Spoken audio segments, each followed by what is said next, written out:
Standing at the gates of Namelok Girls Rescue Center on the fringes of the Maasai Mara National Reserve, her traditional red shuka cloth caught the evening breeze. Her stretched earlobes were adorned with colorful beads and layers of necklaces cascading down her neck. At just 18, with 2 children she could not call her own, Soila had already lived through more hardship than most people face in a lifetime. Life began simply for Soila.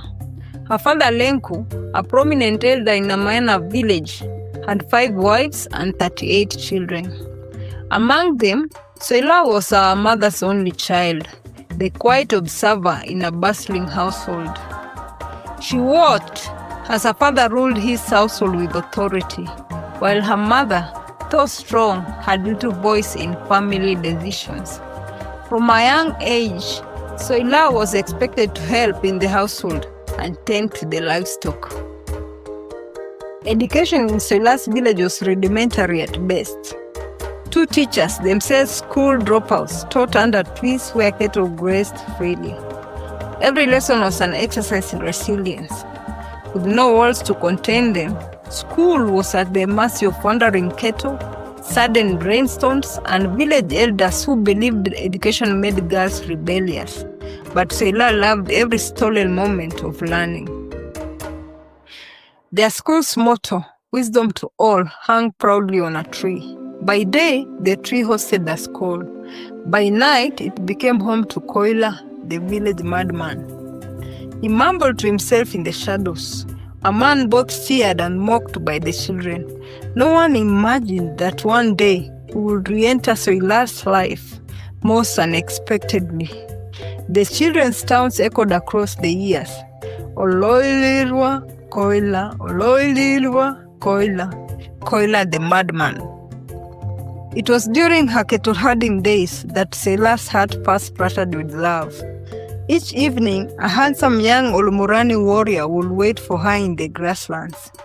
Standing proudly on one leg, spear in hand, he would make her heart beat like a drum.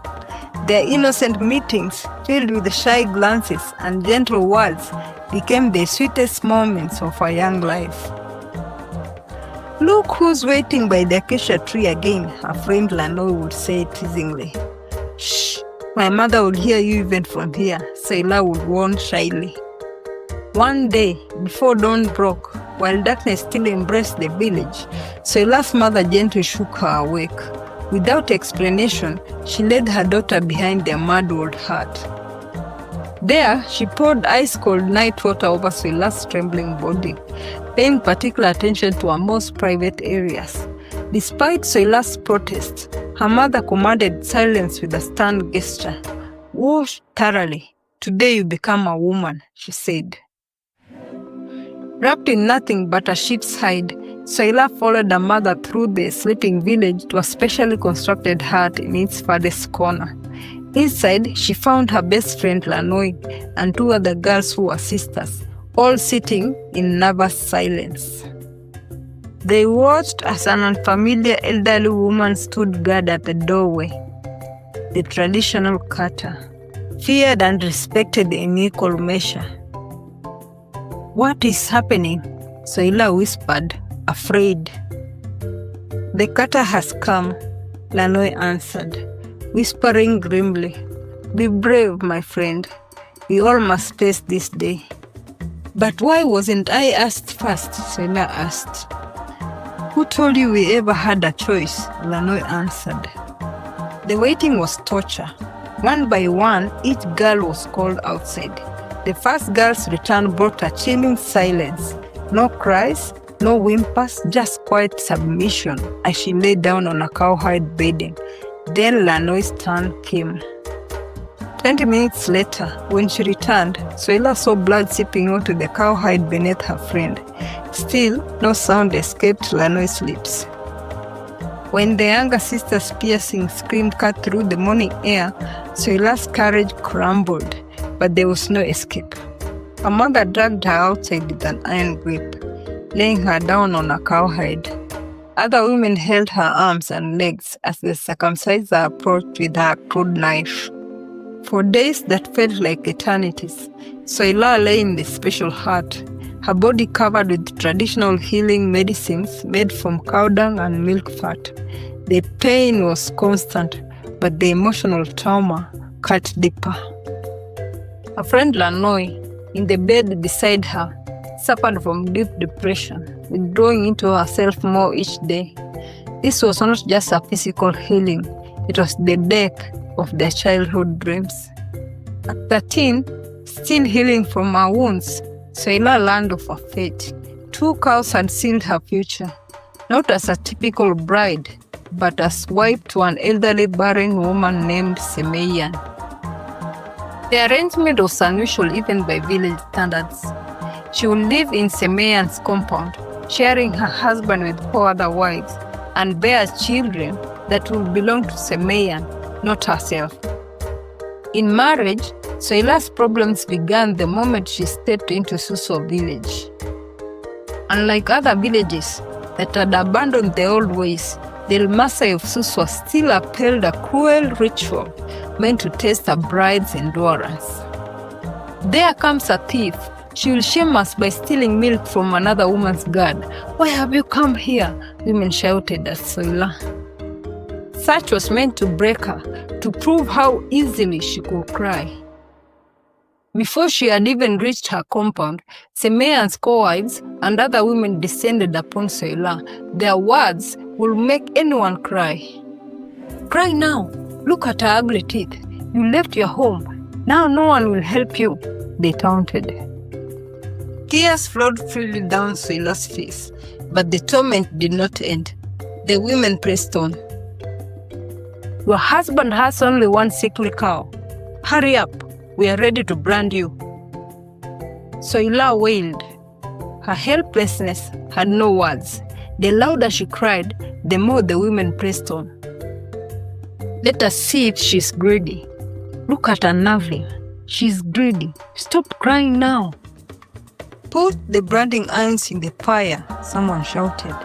A thief must be known.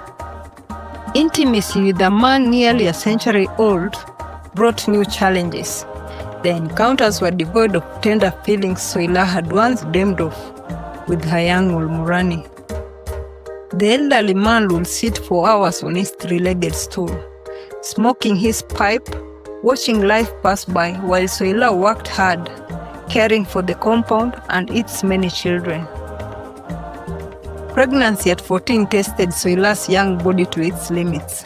Without medical care, she gave birth with only Semeian as a helper.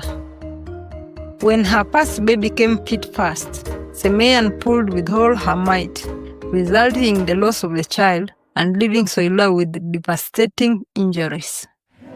Though her next 2 pregnancies produced living children, the physical and emotional scars remained. One hot afternoon, as Semeian's elderly husband sat in his usual place watching birds in the acacia trees, death came quietly. Young Samparwan, Semeian's son, found him still seated on his stool, peaceful in his final rest.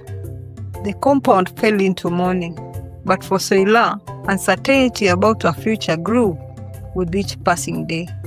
Months after her husband's death, a visitor arrived at the compound.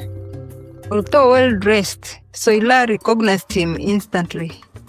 Koila, the former madman who once lived under the school tree, now reformed and chosen to inherit her. Semeian's brother and the same man she and other children had tormented in their youth will now cohabit with her. It is our way. You'll sire more children for me, and Koila will stay with you in your heart as your inheritor, Semeian declared.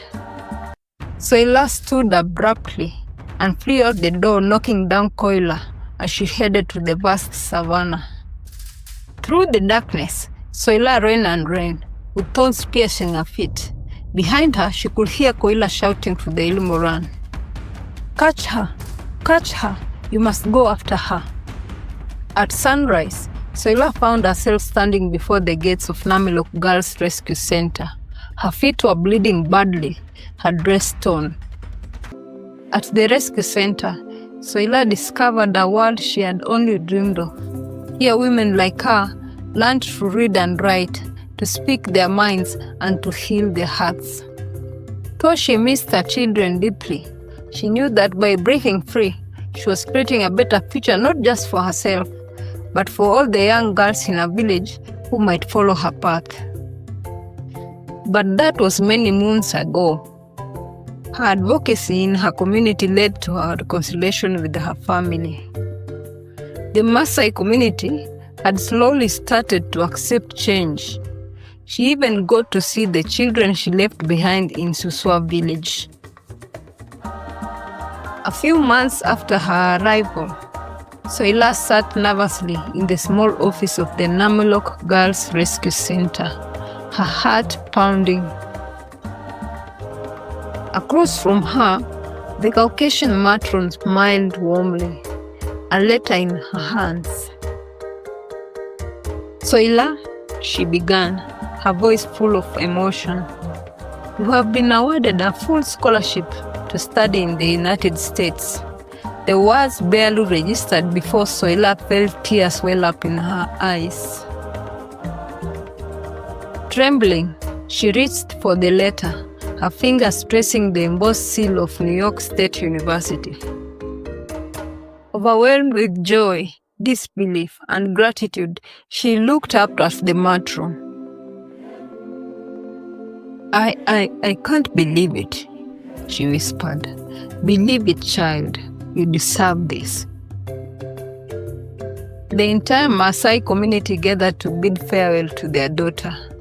Beneath the vast African sky, elders blessed her journey, their deep voices weaving prayers into the wind. Women adorned in colorful shukas sang traditional farewell songs, their rhythmic chants echoing through the village. Soila, dressed in her finest Maasai beads, knelt before her grandmother, who gently placed a beaded necklace around her neck. "This will remind you of home, no matter where you go," she said.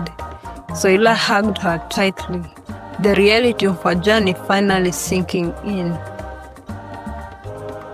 The airplane doors opened, and Soila stepped onto American soil for the first time. The icy chill of winter shocked her senses, and she instinctively wrapped her Maasai shuka tighter around her shoulders. The towering buildings loomed over her, a stark contrast to the open plains of her homeland. The streets buzzed with people, everyone moving with purpose. Overwhelmed yet determined, Soila flashed her suitcase. "This is my new beginning," she whispered to herself. New York State University became her new home. The transition was not easy. She had to adjust to new cultures, fast-paced lectures, and an entirely different way of life. But Soila thrived. She excelled in her classes, immersing herself in education theories and policy reforms. She joined student organizations advocating for girls' education and sharing her Maasai heritage with curious classmates. Her confidence grew, and so did her dreams. Draped in a black graduation gown, Soila stood among thousands of students, her heart pounding with pride. As her name was called, she stepped onto the stage, her eyes scanning the crowd. In that moment, she saw more than just her professors and friends. She saw the faces of the young girls in her village who would one day walk this same path. Holding her master's degree in education, she knew she was ready to return home and make a difference. During an education conference, Soila met Richard, a passionate American educator. He was captivated by her dedication to empowering girls through education. Their conversations stretched for hours, from African traditions to global education policies. Over time, their friendship deepened into love.